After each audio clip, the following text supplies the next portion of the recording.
السلام علیکم اسٹوڈنٹ، کیسے امید آپ سب ٹھیک ہوں گے۔ آج کی اس ویڈیو میں آپ اسٹوڈنٹ جو ہے نو اسلامیات کوڈ 201 کا جو ہے لیسن ہم 4 پڑھ رہے ہیں۔ میں نے آپ کو پچھلی ویڈیو میں جو ہے 3 ٹاپک بہت ہی ایزی میتھڈ سے سمجھا دیے ہیں، اور اب یہ ہمارا ہے لیسن نمبر 4 جس کا ہے obedience of prophets and executive authorities, یعنی کہ انبیاء کی اطاعت اور انتظامی اتھارٹی۔ یہاں پر ہم سب سے پہلے پڑھیں گے ڈیفینیشن آف اوبیڈینس، یعنی کہ اطاعت کی تعریف۔ پہلے اسٹوڈنٹ ہم نے پیچھے پڑھا تھا اللہ تعالیٰ کی اطاعت، یہاں پر ہم پڑھ رہے ہیں کہ انبیاء کرام علیہ السلام کی اطاعت۔ اس میں جو ہے سب سے پہلے میں آپ کو بتا دوں اطاعت کیا ہوتی ہے۔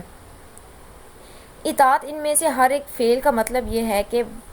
وہ فرما بردار تھا یا بن گیا، ٹھیک ہے، اور اس نے اطاعت کی۔ جیسا کہ ایک مسلمان کی زندگی اس کے روحانی اور اس کی جسمانی نفس کے درمیان مکمل اور غیر محفوظ تعاون پر مبنی ہے، اسی طرح پیغمبروں کی قیادت اخلاقی اور عملی، انفرادی اور سماجی مظاہر کے مجموعی طور پر زندگی کو ایک مرکب وجود کے طور پر قبول کرتی ہے۔ یہ سنت کا گہرا مفہوم ہے۔ قرآن کہتا ہے کہ نبی تمہیں جو حکم دیں قبول کرو، اور جس چیز سے وہ منع کرتا ہے، ٹھیک ہے، منع ہو جاؤ۔ اس کے بعد کیا ہے، یہود 71 فرقے، اس میں اس کے بعد کیا بتایا کہ یہود 71 فرقوں میں بٹ گئے، عیسائی 73 فرقوں میں، اور مسلمان بھی 73 فرقوں میں بٹ جائیں گے۔ اس سلسلے میں یہ ذکر کیا جاتا ہے کہ عربی میں 71 کا نمبر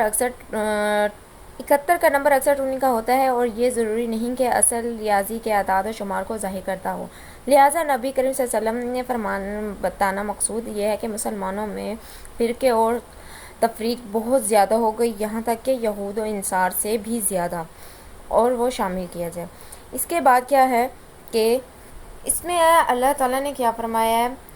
اس میں کیا ہے کہ نہیں، تیرے رب کی قسم، وہ اس وقت تک ایمان کو نہیں پہنچ سکتے جب تک وہ آپ کو اپنے آپس کے جھگڑوں کا فیصلہ کرنے والا نہ بنائیں، اور آپ جو فیصلے کریں اس سے اپنے آپ میں کوئی ناگوار نہ پائیں، اور پوری طرح سر تسلیم خم کر دیں۔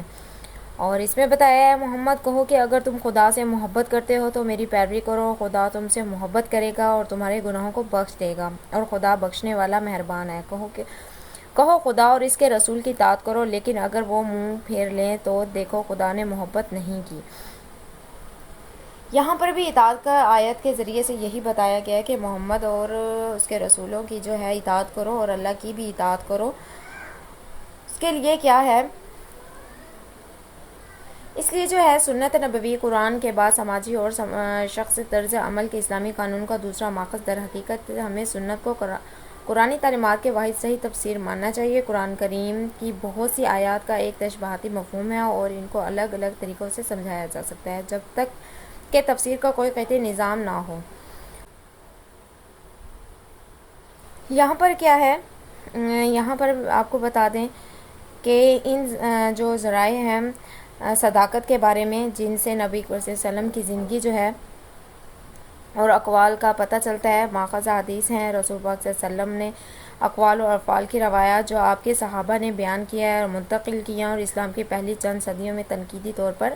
جمع کی گئی ہیں۔ بہت سی جدید مسلمان یہ دعویٰ کرتے ہیں کہ وہ اللہ کے جسم پر بھروسہ نہیں کر سکتے جس پر یہ ٹکی ہوئی ہیں۔ ہمارے دور میں اصولی طور پر حدیث کی سنت اور اس سنت کے پورے ڈھانچے کا اندازہ کرنا ایک فیشن بن گیا ہے، ٹھیک ہے۔ اس کے بعد کیا ہے، اوبیڈینس آف ایگزیکٹو اتھارٹی، یعنی کہ اسلامی نظام میں ایگزیکٹو اتھارٹی کا کردار بنیادی طور پر ان لوگوں کے لیے شریعت کے نفاذ کی دیکھ بھال کرنا ہے جو اسلامی ریاست کے سواروں کے درمیان ان کی پیروی کرتے ہیں، یا تو ان کے اسلام پر ایمان کی وجہ سے یا اس کے تحفظ کی ان کی خواہش کی وجہ سے۔ اس طرح ریاست اپنی رعایا سے کہیں قانونی ذمہ داری کا تقاضا نہیں کرتی، بلکہ وہ اس پر عمل درآمد کرتی ہے جس کا ان کا ایمان ان سے تقاضا کرتا ہے۔ یہی وجہ ہے کہ نظام حکومت تمام انسانوں کی بنائے ہوئے نظام حکومت سے مختلف ہے، جس میں شہری ایسے لوگوں کے احکام تابع ہوتے ہیں جو خود سے الگ نہیں ہیں۔ اسی طرح کی حکومت کو اپنے شہریوں کی فرمانبرداری کی ضرورت ہوتی ہے، یہاں تک کہ طاقتور کے زور پر ہوتی ہے۔ اچھا، اس میں جو ہے اللہ تعالیٰ نے بھی یہاں فرمایا مسلمانوں اللہ پر اپنے ایمان کی وجہ سے شریعت کا پیروکار ہے، اسے یقین ہے کہ یہ سچائی جس کے باہر کوئی سچائی نہیں، اور یہ کہ وہ عدل کا مجسمہ ہے جس کے باہر کوئی انصاف نہیں۔ اس کے ایمان کا تقاضوں میں سے ایک یہ ہے کہ مسلمان ہر اس معاملے میں اللہ کے حکم کے سامنے سر تسلیم خم کرے جس میں وہ اس کا اور دوسروں کا اختلاف ہو، اور یہ کہ وہ ایسا کرے بغیر اس کے کہ دل میں شرعی حکم کے خلاف کوئی بغض پائے، خواہ یہ اس کی اپنے خواہشات کے خلاف ہی کیوں نہ ہو۔ مسلمانوں کو چاہیے کہ وہ اس فیصلے کو قبول کریں اور اس پر عمل درآمد کریں، کیونکہ حقیقت میں اس کا نفاذ جو ہے وہ ایک جرم شمار ہوگا، مسلمانوں کے لیے نیک عمل اور عبادت کی ایک شکل ہوگی جس کا اسے اجر ملے گا۔ دوسری طرف اس کے شریعت کی سزا پر عمل کرنے سے انکار غلط کام ہوگا جس کی سزا مل سکتی ہے۔ یہاں پر جو ہے کیا فرمایا گیا اللہ تعالیٰ نے، یہاں پر کیا ہے، نہیں تیرے رب کی قسم، یہاں پر بھی اللہ تعالیٰ نے قسم اٹھا کر بتایا ہے، نہیں تیرے رب کی قسم، وہ اس وقت تک ایمان کو نہیں پہنچ سکتے جب تک وہ اپنے آپ کو اپنے آپس کے جھگڑے کا فیصلہ کرنے والا نہ بنائیں، اور آپ جو فیصلہ کریں اس کو اپنے آپ میں ناپسندگی نہ پائیں اور اسے سر تسلیم خم نہ کریں۔ اگر مسلم اپنا فرض ادا کرنے میں ناکام ہو جائے تو اسلامی ریاست میں ایگزیکٹو اتھارٹی اسے اپنی ذمہ داری ادا کرنے اور اللہ کے ساتھ اپنے عہد کو پورا کرنے پر مجبور کرے گی۔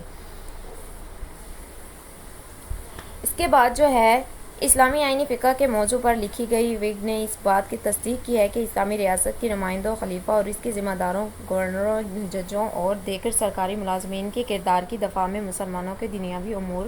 کا انتظام ہے۔ در حقیقت یہ خلاصہ ایک جامع ہے اور اس کے معنی پر روشنی ڈالتا ہے۔ اگر جو ہے اسلامی ریاست اپنی قانونی حیثیت کی تحفظ کی ذمہ دار ہے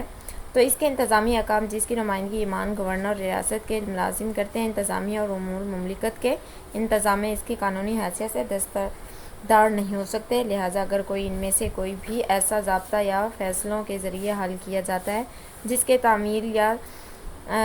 پابندی نہیں ہوں گے، مزید برآں اگر آپ اس نے جو کچھ کیا ہے یا مادی نوعیت کا ہے اور کسی فرد یا گروہ کو نقصان یا چوٹ پہنچاتا ہے تو چیف ایگزیکٹو اس بات کو یقینی بنانا چاہے کہ وہ اس طرح کے نقصان کا معاوضہ یا تو عدالتوں یا متحسب کے ذریعے سے فراہم کیا جائے۔ اس کے بعد جو حضرت خلیفہ رضی اللہ عنہ نے بھی اس کے بارے میں بتایا ہے کہ خلیفہ ابو بکر نے خلیفہ بننے کے بعد اپنے پہلے خطاب میں اپنے اصول کا اعلان یہ کہہ کر کیا کہ میری اطاعت کرو جب تک میں اللہ اور اس کے رسول کی اطاعت کرتا رہوں، اگر کبھی ان کی نافرمانی کروں تو پھر تمہیں میری اطاعت کی ضرورت نہیں۔ تمام صحیح رہنمائی والے خلیفہ اور ان کے بعد عدل اماموں نے شریعت کے اسی اصولوں کی پیروی کی جو شرعی امتحانات کے مجموعے سے معلوم ہے، جو کہ اجتماعی طور پر لیے گئے ہیں اور ان کے پاس مستقل اختیار ہے، پھر یہ ہمیں اسلام میں حکومت کے اہم ترین اصولوں میں سے ایک کی طرف لے جاتا ہے۔ چوتھے سید خلیفہ علی کی روایت سے مروی ہے کہ رسول اللہ صلی اللہ علیہ وسلم نے امور کی ایک آدمی کے ساتھ اس کے کمانڈر کے طور پر ایک لشکر روانہ کیا۔ جب ان کے نکلنے کے بعد سپہ سالار نے اونٹنی کو جانچنے کی کوشش کی، اس کے آدمیوں نے اسے کہہ کر کہ کیا اللہ کے نبی صلی اللہ علیہ وسلم نے تمہیں میری اطاعت کا حکم نہیں دیا تھا؟ جواب میں انہوں نے کہا ضرور۔ پھر فرمایا کچھ سوکھی لکڑی جمع کرو، میں نے فیصلہ کیا ہے کہ تمہاری وصیت ہے کہ تم اس آگ میں قدم رکھو۔ پھر ایک جوان سپاہی نے دوسرے سے کہا کہ تم جہنم کے اول سے اللہ کے نبی تک ہو، اب کسی چیز میں جلدی نہ کرو جب تک کہ تم اللہ کے نبی سے نہ ملو، پھر اگر وہ آپ کو اس میں قدم رکھنے کا حکم دیتا ہے۔ راوی نے کہا جب وہ نبی کے پاس واپس آئے اور اس کو بتایا کہ کیا ہوا تھا، آپ صلی اللہ علیہ وسلم نے اسے فرمایا اگر تم اس میں قدم رکھتے تو کبھی بھی اس سے باہر نہ نکلتے۔ اسٹوڈنٹ، یہ جو ہم نے ٹاپک پڑھا ہے اس میں جو میں آپ کو بالکل شارٹ فارم میں یہاں پر بتا دوں کہ یہاں پر انبیاء کرام کی اطاعت جو ہے وہ ہمیں کس طرح سے کرنی ہے، اس اطاعت کو ہم نے اپنے جو ہے اصول و قوانین کو اپنی حکومت کو جو ہے حکومت میں نافذ کرنے ہیں، جیسے کہ ہمارے انبیاء کرام علیہ السلام ہمارے رسول پاک صلی اللہ علیہ وسلم نے کر کے دکھائے ہیں کہ ہم نے کس طرح سے حکومت میں اپنے قانون کو کس طرح سے چلانا ہے، ہر ایک کا انصاف مہیا کرنا ہے، تو یہ بھی اطاعت میں شامل ہے، جو کہ انبیاء کرام صلی اللہ علیہ وسلم کی اطاعت بھی ہوتی ہے۔ اگر آپ کو میری ویڈیو پسند آئے تو لائک کر دیں، میرے چینل پر نئے ہیں تو چینل کو سبسکرائب کرتے ہیں۔ تو ملتے ہیں اپنی نیکسٹ ویڈیو کے ساتھ، تب تک اللہ حافظ۔